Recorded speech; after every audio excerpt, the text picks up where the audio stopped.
సమ్మక్క సారలమ్మ చరిత్రను మరో 1000 ఏళ్లు ఉండేలా తీర్చిదిద్దిన ముఖ్యమంత్రికి తమ వంతు సహకారం అందజేసిన మంత్రివర్గ సహచరులు అందరికీ ఒక ఆదివాసీ బిడ్డగా పేరున ధన్యవాదాలు తెలుపుతున్నాను.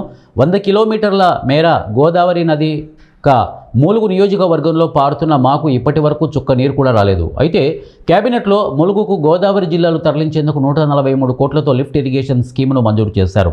నా జీవితంలో రెండు కలలుండేది. 1 మేడారం ఆలయ అభివృద్ధి, 2 ములుగు నియోజకవర్గానికి గోదావరి జలాలు. గతంలో గోదావరి జలాల కోసం ఎన్నో పాదయాత్రలు జరిగాయి. కానీ నేడు ఇలాంటి యాత్రలు చేపట్టకుండానే మా యాత్రను అర్థం చేసుకున్న ముఖ్యమంత్రి మా నియోజకవర్గానికి 143 కోట్లతో లిఫ్ట్ ఇరిగేషన్ స్కీములు మంజూరు చేశారు.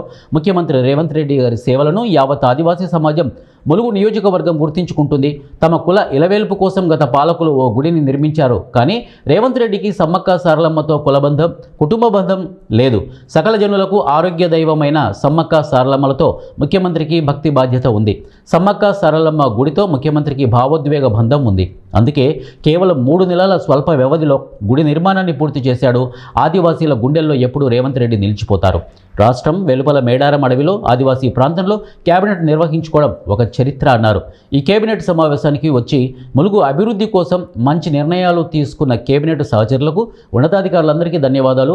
ములుగు మీద ప్రేమతో ఇక్కడికి విచ్చేసిన ప్రభుత్వ సలహాదారులు, ఎంపీలు, ఎమ్మెల్యేలు, ప్రముఖుల అందరికీ ములుగు ప్రజల తరపున మంత్రి సీతక్క ధన్యవాదాలు తెలిపారు. దైవత్వంగా మారిన చారిత్రాత్మక సత్యం మేడారం మహోత్సవం.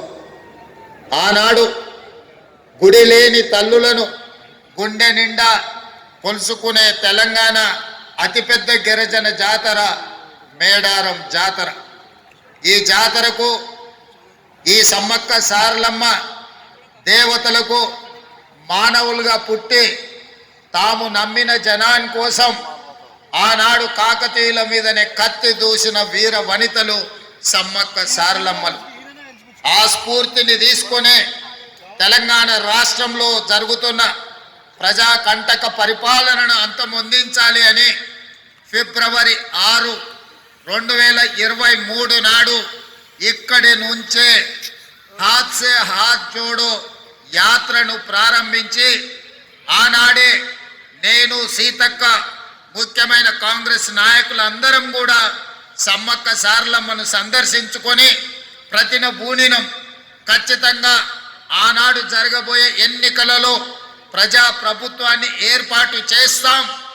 ఆ ప్రభుత్వంలో సమ్మక్క సారలమ్మ ప్రాంతాన్ని ప్రపంచానికే ఆదర్శంగా ఉండే విధంగా గొప్పగా అభివృద్ధి చేస్తామని చెప్పి ఆనాడే మాట